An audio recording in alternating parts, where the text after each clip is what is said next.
This is Associate Pastor Herbert and Lilia Dardon. Hi everybody.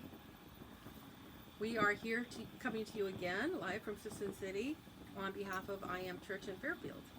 And we, of course, we want to do some live videos for you guys just to just kind of keep you occupied during this time of sheltering in place. And our church is doing a whole bunch of videos, so continue to to connect to our channel, the I Am channel on YouTube. Subscribe to it, leave comments at the bottom if you like a video. But today what we want to do, we want to talk to you a little bit about ourselves, kind of give you a little bit of a testimony. And hopefully you'll be encouraged, especially you guys. We want to testify.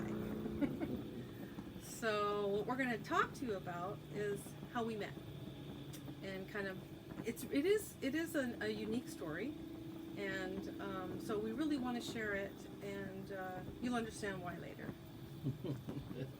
So this story takes place in 2003, so it's been a while. And it takes place at a high school, at Armio High School, where my wife was teaching. Armio High School in Fairfield, that's right. So just to kind of give you a little bit of background, I'm from Southern California, the LA area, and during 2002 I was actually seeking God in Paris, California, and I had gone into a rental, had just sold my home. I had gone through a traumatic divorce after 25 years of marriage, and I decided to sell the house and move to my girlfriend's rental in Paris, California, and seek God for 3 months. I'm a teacher, and during that time I was teaching at a private school, and I was there teaching to SED kids, really emotionally disturbed kids. And I actually, after the divorce, had to give my notice because I thought I was severely emotionally disturbed.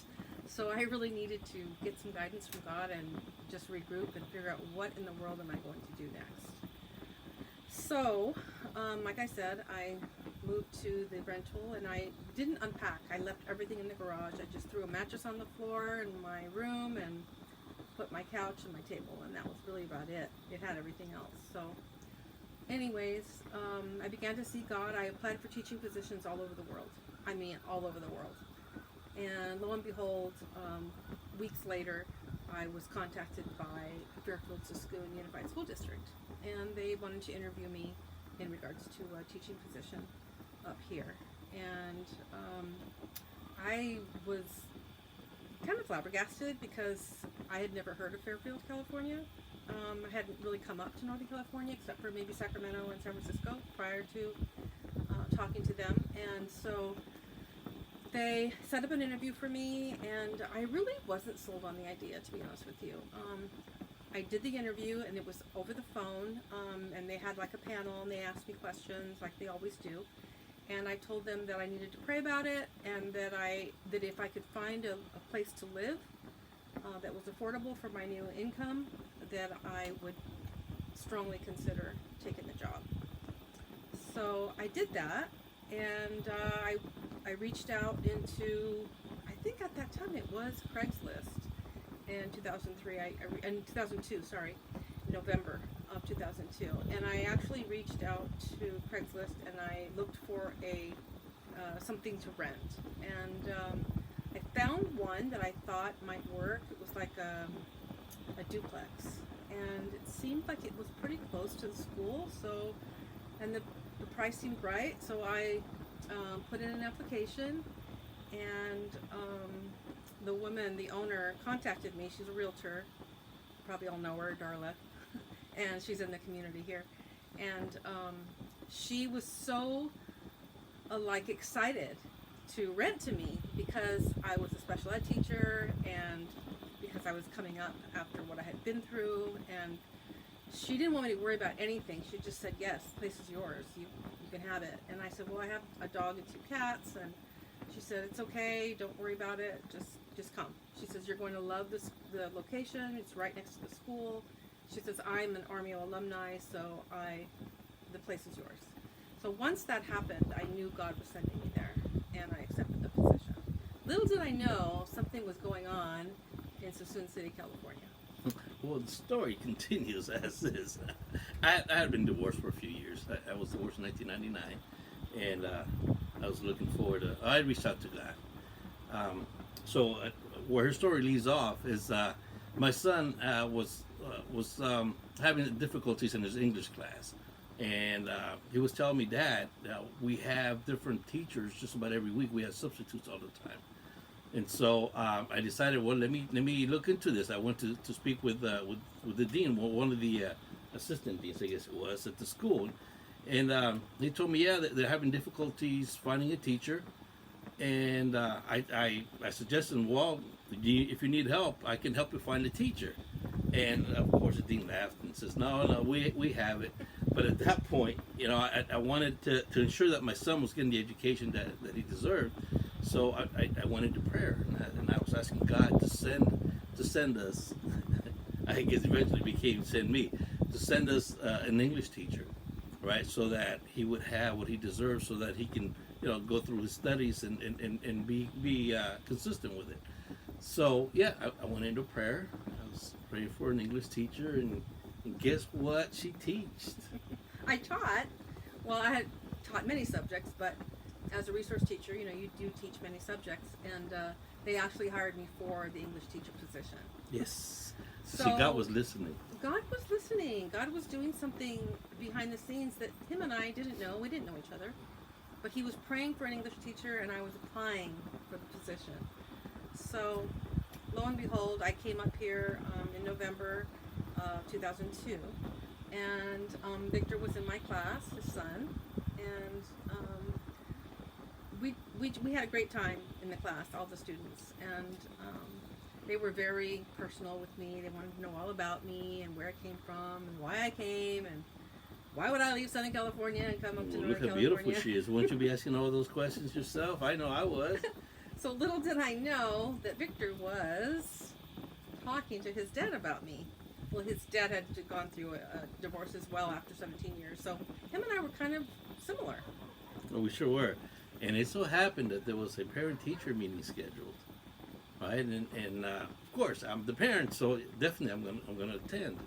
And so I show up to the parent-teacher meeting, and I see this wonderful woman here, and we actually hit it off. Look at the beautiful smile. So it's like I was attracted right away. And I don't know if it was God or if it was just me, but I felt this connection with her, and I wanted to know her a little bit more. We had the discussion regarding my son, how well he was doing, and I felt impressed to ask her out, right? But I didn't want to be that forward, so I asked her if she was willing to have coffee with me. And how did you respond? Well, initially he had contacted me through email because I invited him to the meeting via email. And when he responded, like I said, he had already been hearing about who I was from his son. So he was a little forward in the email, and he asked if we could meet at Starbucks for coffee afterwards. Meet at Starbucks for coffee to discuss the the meeting. So No meeting. when Certainly. we met, he stayed after, and he asked me if we could meet for coffee, and I was a little taken aback because it was already after school. The meeting was held after school, and so I said, well, we can just talk here. It's fine, I have time. And he says, well, I got to get back to work, and I was hoping that we could meet for coffee another day. And so I was very confused, and he insisted that it was Barnes & Noble, and I kept saying Starbucks. So there's a Starbucks in Barnes & Noble in Fairfield, like probably a lot of other Barnes & Nobles. And so I just kept, denying that. I just kept saying, well, there's a Starbucks right across the street. We can go there if you want. That's strange to me, but I don't know why we can't just talk here in my classroom. Well, see, I was also new to this, right? So I wanted, from my perspective, I wanted to take her somewhere safe. I wanted to take her somewhere where if either one of us didn't connect, then there's an easy way out, right? You can grab a book, you can walk away, or whatever. Just easily distracted, but in a safe place. I had no idea that's what he was thinking, of course. But I need to back up because a prior to meeting him that day, in February of 2003, I had been reading this book that really changed my life. And so, in my previous marriage, I wasn't a Christian at the time that I married my kid's father. And so this time around, I wanted to look, God knew I wanted to be married again. And I found this book called Soulmate by, what's her name? Rose Sweet. Rose Sweet. I thought it was Michelle.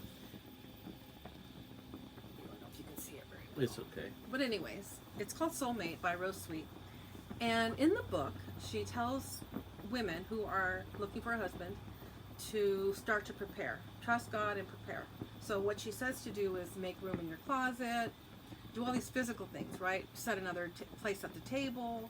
Literally prepare for that man that God is sending you. And so I began to do that in my home, in my little duplex.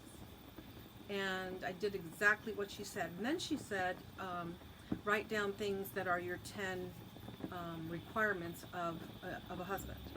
She said, make a list of 20, but the top 10 have to be absolutes. They can't be yes or no's. The remaining 10 could be negotiable. Optional. So I did that. And she also said something very, very key. She said, tell God that, write down what you would want as a sign from God that the man that you meet is your husband. And so I did that. And what was the first one? the first one was that he would ask me out to coffee to Barnes and Noble. Barnes and Noble. And that he would bring me a single red rose on the first meeting. Well, you know what? I actually struggled to find her a rose. I was looking to get her a dozen roses. But I figured I was going to impress this woman. I was going to sweep her off her feet.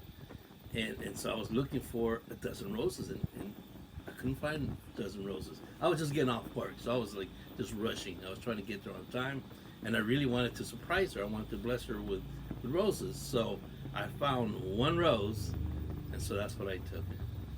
So, kind of going back a little bit, that's why I argued with him about going to Barnes and Noble, because that was part of my sign for God. But in my mind, when I finally gave in and agreed to meet him at Barnes and Noble, I knew that why would this man bring me a rose on our first meeting at a coffee shop?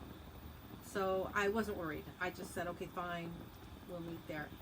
Well, I got there first because I was closer. He was in Walnut Creek, and I was sitting at a table waiting, and I had already gotten my coffee, and I was just sitting there reading, and he came up behind me and placed a red rose right in front of me, single red rose, and I froze. I literally froze. I thought I was going to faint because I knew what it meant. He didn't understand what was wrong with me. How can a woman be confused about a rose, right? Well, at that time I thought, wait, I'm just being suave about this, right? I'm doing what I believe God wants me to do, be a gentleman and just make her feel special. So that was my goal, was just for her to feel special. But how did I look when you gave me the rose? She turned pale. She was surprised, and I thought, what, did I do something wrong? Is this not right? Are you okay?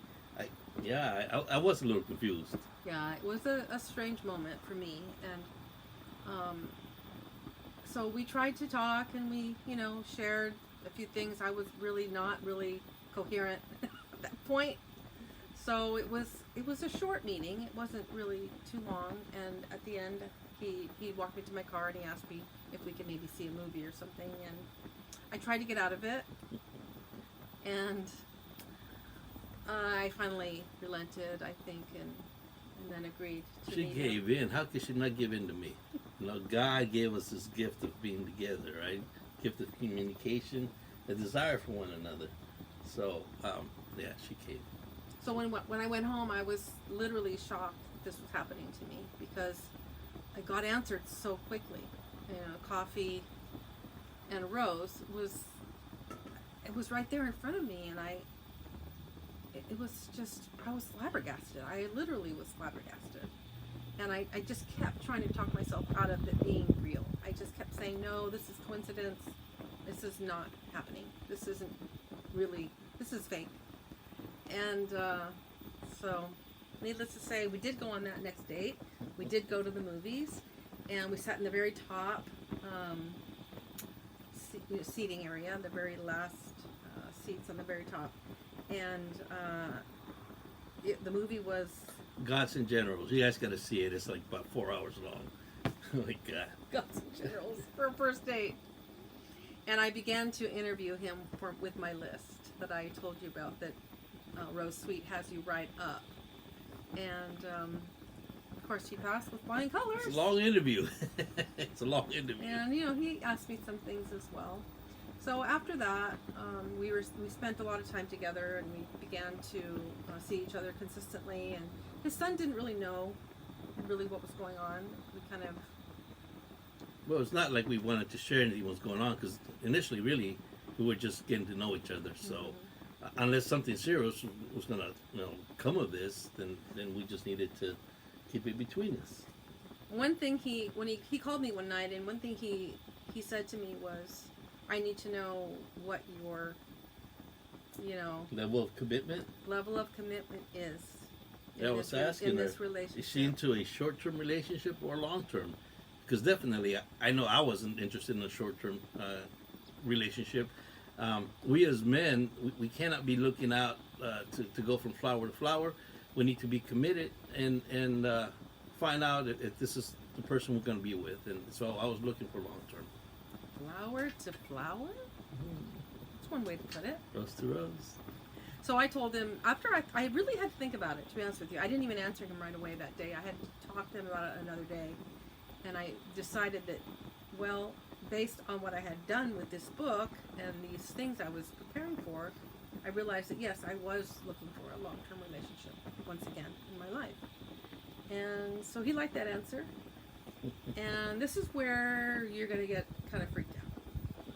See, our courtship didn't last no more than 2 weeks. So it almost sounded like, we're talking to each other for a long time. But every day was a long day anyways. It was a long time, and we wanted to see each other. So we spent pretty much almost every day, an hour or two together, just getting to know each other. And not more. Yeah, getting to know each other. And I definitely enjoy the fact that she was Christ-based, right? Her beliefs were based on Christ's teachings, and she came from a good church. So I know that the direction I was going was to follow God, to follow Christ. I felt saved in 2000. I was saved in 2000, and I wanted to maintain that path. And so as we continued talking, we realized that we were on the same path. I was saved in 1978 in Southern California at Calvary Chapel, and so we were both Christians. Both had the same, ideas about our life and about God, and so we felt connected. And we really knew very shortly after that we wanted to be together, and we didn't want to sin. So we decided that we were going to go before God together and discuss marriage. Amen. You see, the Word of God, right, in Genesis 2:24 reminds us, and I know we were reminded definitely, for this reason, a man will leave his father and mother and be united to his wife, and they will become one flesh. So we knew that we were heading in that direction, so we wanted to follow the Word of God. And so we decided to start discussing marriage. Yeah. 2 weeks, remember? It was a quick discussion. So what we did is we laid out a plan, and we decided that if the plan worked, that we would go through with getting married. We wanted it to be God-led. We did not want to be the ones putting this together, and we were literally walking out in faith together. And so we picked a day. We decided on March 3rd in 2003, so 03. And we decided that we would get married at 3 o'clock. And that was the only part that we planned. And then we just prayed and we said, God, you're going to have to do the rest. so we went to Reno on March 3rd. So what you call it, eloping? Yeah. Yeah, so we took a ride up there, and we decided to ask God that if He wasn't in this, that any first sign of, I don't know, trouble, difficulty, just if it didn't feel right, that we weren't going to go through with this. It's not like we're making a pact, right? It's more we're asking God to lead us. And so we got together in the morning, we fueled up, everything was smooth. We drove up there. First place we went to is to get our marriage license, right? So we went to the city. And it was all smooth there too. Now I had a birth certificate in Spanish, right? And so when the clerk saw that, she asked me, "Well, do you have one in English?" And of course not. This is the only one I have. I was born in Guatemala, so it's in Spanish. And the funny thing is, her response was, "Well, next time bring one in English." There wasn't going to be a next time. This is it. That's funny. So that part worked out. We got our license and we said, okay, step 1 done, check. Done. So the next thing we had to do was go find rings. And I didn't bring a dress. So that was also something we had to do. So we went to the mall in Reno and we started looking around, going into jewelry stores. But the first jewelry store we went in, we met with the jeweler, and he wanted to just get a single ring for me, but I said no, we have to get matching rings. Matching rings. That's a requirement. I need to be able to put a ring on your finger. And so I saw a set that I really liked, and so the jeweler took it out, and I was very impressed, and he liked it too. It was a combination of gold and silver, and so that's the one we wanted. And so he got the ring. I took the ring, and I got on my knees because I wanted to do this the right way. In the jewelry store. So in the jewelry store, I got on my knees and I proposed, and I asked, "Today, would you marry me?" And I said yes, and the ring fit perfectly. And so did his.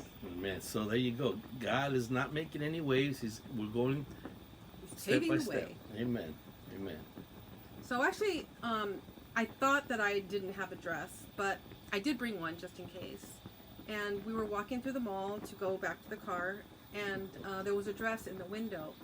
And he looked at it and he goes, "That would look so beautiful on you." And little did he know that was the dress I had brought. So But, I knew it was the dress that I was supposed to wear to marry him. Didn't have to go buy one. So the next and final step was going to find a chapel. Yes. You know what? I don't Chapel recall of how the we found it. Yeah. Yeah, we actually, we looked. I think we looked on our phone. And, no, we looked on our phone and found one through, the white pages, yellow pages at that time, and we called the one that we thought, we liked the name. And Chapel of the Bells. I Chapel think of the it was, Bells, yeah. it was. And we said, we need to know if you have room for our ceremony at 3:00 today. And she said, "Just a moment." And she says, "Actually, we do." We do. Another step confirmed. So we went to the Chapel of the Bells. Amen. Amen. Go ahead. And so they let us, we gave them our paperwork, and they gave us separate rooms to prepare and get ready. And there was a Christian minister there, which was so awesome. And they performed the ceremony, and it was beautiful. And they gave me like a little bouquet as a symbolic, it was something that they let you use to have something there. And they had 2 witnesses there for us, so we did it. Yeah. Everything just fell in place. When you're right with God, God will make a way for you. And so that was our confirmation. God is real. He showed up. He took care of us. And we've been together ever since. Going on 17 years in It is 17 years. I mean, 17 years. It was 17 years March 3rd. Sorry. And so, you know, here we are still together. We're not saying it's been, you know, rosy the whole time. I like smelling the roses. But it's been an adventure. We've done so many great things together, and we've come such a long way. And right now we're in our gazebo in the backyard in Sassoon, and we have our little fire going here, and we can kind of get out of the house and feel like we're, you know, someplace else. And so we love that about our yard. But we really wanted to share with you that God can answer your prayers. He really does things in an orderly fashion. And we believed that God had a plan for us from the beginning, from the time he was praying for an English teacher and the time that I was searching God to put me in the place I needed to be. And then I came up here and I was petitioning God for a husband, and I was doing these things that were showing my faith. So we're not recommending that you get married in 3 weeks. Unless God leads you. Of course. But we're also not recommending that you sin. We did not have sex before marriage, and we're proud of that. Amen. That we trusted God. Amen. And he has been so wonderful to us. We have been blessed since day one. Amen. In every way.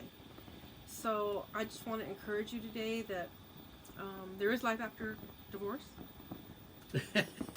Second marriages. Book, please? See, she was so inspired that she actually wrote a book about us. It's Coffee and a Rose. You can pick it up in your friendly bookstore. So she's been so inspired. She's been able to write three or four books already. Yeah. Yeah. She's an Not awesome different teacher. things. Yeah.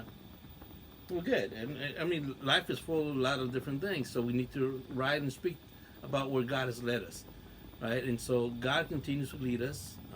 Like my wife Lilia just said, you know, life hasn't been, you know, as rosy as we wanted it to, but it is.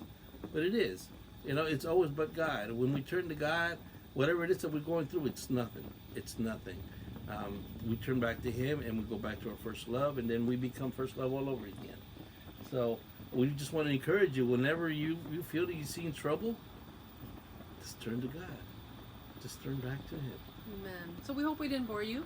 We hope you were inspired by our story. And now that you know a little bit about us, now when you see us come to you, giving you some Counsel? Advice? we're going to give you some more stories about what we've done in these last 17 years. Some trips we've taken. The other day was about the shroud that we saw in Italy, and so we have a couple more awesome stories to tell you. So we wanted to make sure you knew who we were first. So hopefully we didn't bore you. Hopefully you found this a blessing, and we look forward to talking to you once again. Stay safe, everybody. We love you. God bless you.